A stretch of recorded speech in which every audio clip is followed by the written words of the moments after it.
नरेंद्र मोदी जी को, क्योंकि उनके विजन का हिस्सा है जो उन्होंने निर्णय लिया, भारत रत्न से नवाजा है। 3 अवार्ड दिए गए हैं, खासतौर से चौधरी चरण सिंह जी को जो सम्मानित किया है। बहुत बड़ा संदेश पूरे देश में गया है। देश की भावनाएं इस सरकार के इस फैसले से जुड़ी हैं और ये साबित किया है मोदी जी ने कि वो देश की मूल भावना और चरित्र को बेखूबी समझते हैं और जानते हैं। बहुत समय से गांव के लोगों में एक टीस थी कि जो उनके बीच के व्यक्ति इतने बड़े राजनेता, बड़े बड़े पदों पे रहते हुए, उनके लिए जिन्होंने जीवन पर्यंत संघर्ष किया, ऐतिहासिक निर्णय लिए, जिनका प्रभाव आज भी कमेरा वर्ग, किसानी और मजदूरी कर रहे लोगों पर पड़ता है, चौधरी चरण सिंह जो आज तक कोई भी पूर्व की सरकार नहीं कर पाई, वो फैसला बेबाकी से नरेंद्र मोदी जी के विजन से और प्रयासों से और उनके समर्पण भाव के कारण हो पाया। तो मैं फिर कोटि धन्यवाद देता हूँ, आभार व्यक्त करता हूँ। जो आज मुख्य धारा में लोग नहीं है, उनकी हिम्मत बढ़ाने का फैसला आज भारत सरकार ने लिया है। पूरे देश में सभी चौधरी साहब को मानने वाले लोगों के लिए खुशी की पल है।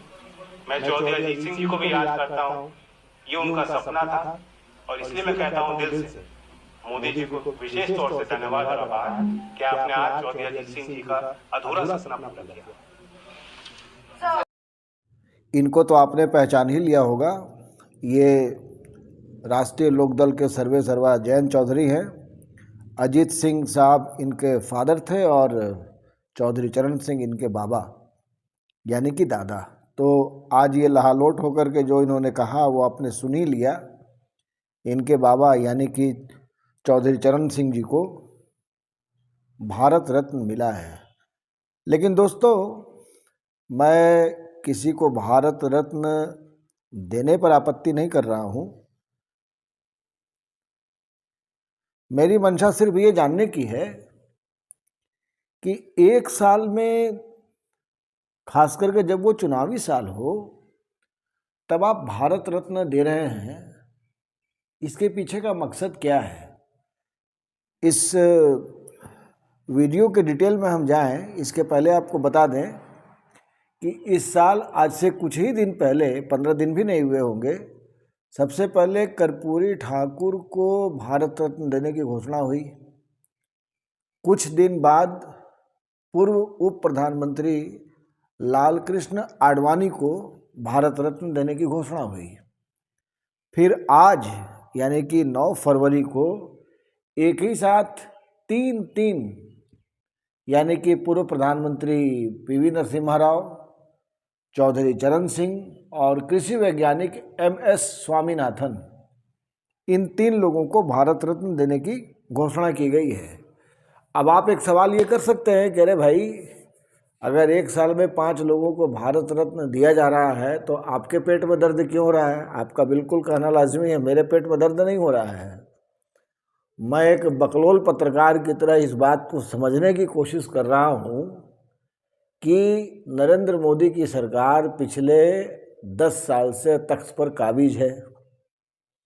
ऐसा तो है नहीं कि चौधरी चरण सिंह के बारे में 10 साल से आदरणीय मोदी जी को कोई जानकारी थी नहीं। वो जब पॉलिटिक्स में आए होंगे तब चौधरी चरण सिंह वहाँ प्रयाण कर चुके थे। ऐसे ही लालकृष्ण आडवाणी तो आपके गुरु थे, सब कुछ थे। आपको मुख्यमंत्री बनाने से लेकर के और आपकी मुख्यमंत्री की कुर्सी बचाने तक का काम भी उन्होंने ही किया। अटल जी से भिड़ गए थे। अटल जी ने कहा कि भाई इनसे इस्तीफा लो, उसने कहा नहीं, आपको इस्तीफा, नरेंद्र मोदी को इस्तीफा देने की कोई आवश्यकता नहीं है। MS स्वामीनाथन जो कृषि सुधारों के लिए जाने जाते हैं, जिनकी सिफारिशें लागू करने में कई बार भारत सरकार बहुत आगे बढ़ती है तेज़ी के साथ, फिर पीछे हट जाती है। तो कुछ सुधार उनके लागू किए गए, कुछ सुधार नहीं लागू किए गए।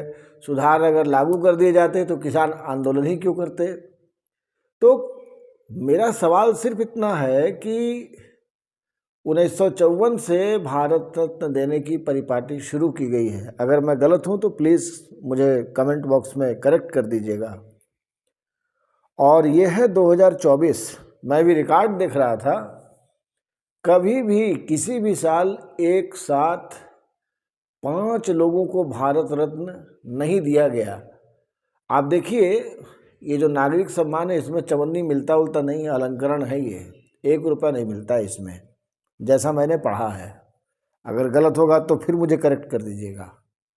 लेकिन इससे निचले दर्जे के माने जाते हैं पद्म भूषण, पद्म विभूषण, तो इनका ना एक सर्टेन डेट है। जैसे पद्म सम्मान है, पद्म सम्मान की जो श्रृंखला है वो भी साल में एक बार दिए जाते हैं। और उसके लिए हमारे जैसे लोग, कुछ अच्छे लोग जो सोसाइटी में बढ़िया काम कर रहे हैं, निस्वार्थ भाव से काम कर रहे हैं, उनके लिए लिख करके भेजते भी हैं। उसका एक सर्टेन डेट होता है, हम लोग लिख करके भेजते हैं, वो एक सिस्टम में है। भारत रत्न का तो जैसे लगता है कि एकदम थोक के भाव में इसको डिस्ट्रीब्यूट कर दिया जा रहा है, जबकि ये देश का सबसे बड़ा नागरिक सम्मान है। तो मेरी अपनी क्षुद्र बुद्धि ये कहती है कि अगर भारत रत्न किसी को देना ही है और आपको देना ही था, तो आप पिछले 10 साल से तख्तोताज पर बैठे हुए हैं साहब। आपने इन जिन 5 लोगों को आज देने का फैसला किया है, इनको आप 2014 में, 15 में, 16 में, 17 में, 18 में दे देते, आगे बढ़ जाते। एक ही साल 5 नहीं दिए तो किसी को नहीं दिए, और दिए तो एकदम गर्दा उड़ा दिए।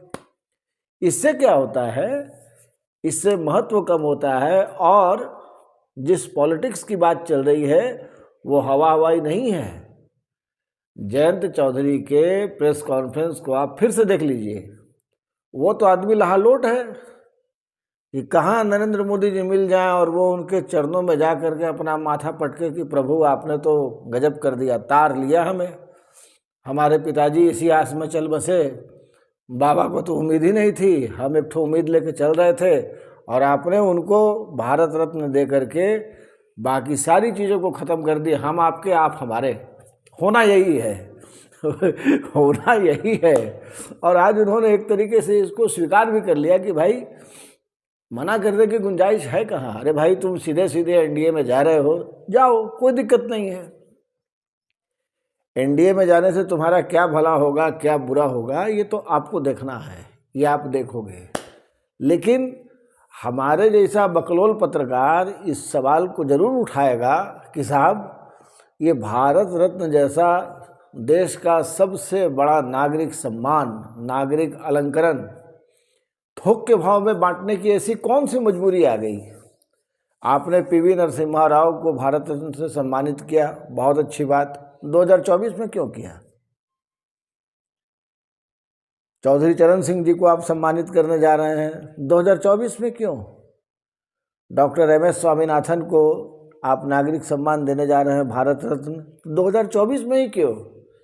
क्योंकि आप समाज के हर वर्ग को कहीं ना कहीं ये मैसेज देना चाहते हैं कि पूर्व की सरकारें निकम्मी थीं। माफ़ कीजिएगा भाई साहब, पूर्व की सरकारें निकम्मी नहीं थी, योग्य लोगों की खोज बराबर चलती रही। ठीक है, इसमें भी पॉलिटिक्स होता है, और आप भी पॉलिटिक्स से परे नहीं हैं। अगर पीवी नरसिम्हा राव को, जिसको कांग्रेस के टेन्योर में या उसके बाद के टेन्योर में कभी भी इतना बड़ा सम्मान नहीं मिला, और आपने दिया, तो ये माइनस पॉलिटिक्स तो कुछ भी नहीं है। इसमें भी पॉलिटिक्स है, और दम भर के पॉलिटिक्स है। इसी तरीके से आप चौधरी चरण सिंह जी को आज दे रहे हैं सम्मान, तो ये तो जग जाहिर है, उनका पोता इस बात के सबूत दे रहा है कि इसके पीछे का जो पॉलिटिक्स है वो क्या है। तो इतने बड़े सम्मान के साथ, और इतने बड़े सम्मान के साथ राजनीतिकरण करना मुझे लगता है उचित नहीं है। बाकी ठीक है, हम लोग तो न कारखाने में तूती की आवाज़ हैं, कोई सुनेगा सुनेगा, कोई नहीं सुनेगा नहीं सुनेगा, लेकिन हम लोग ऐसे पॉइंट्स को उठाते रहेंगे। और आपको भी समझना पड़ेगा कि अगर भारत रत्न जैसे सम्मान ऐसे ही खांचे के खांचे एक एक साल में, अभी तो 5 ही हुए हैं और आज 9 फरवरी है, आने वाले दिनों में भी अगर 2-4 लोगों के और नाम की घोषणा हो जाती है तो आपको आश्चर्य नहीं होना चाहिए, क्योंकि ये मोदी जी की सरकार है और प्रधानमंत्री नरेंद्र मोदी खुद ही एक्स उठाते हैं अपना ट्विटर और ऐलान कर देते हैं। तो सही बात है, वो चौंकाने वाले प्रधानमंत्री हैं, अपने फैसलों से चौंकाते हैं, लेकिन ये भी देखना पड़ेगा कि इन चौंकाने वाले फैसलों के आलोक में सम्मान की मर्यादा बचती भी है या नहीं। धन्यवाद।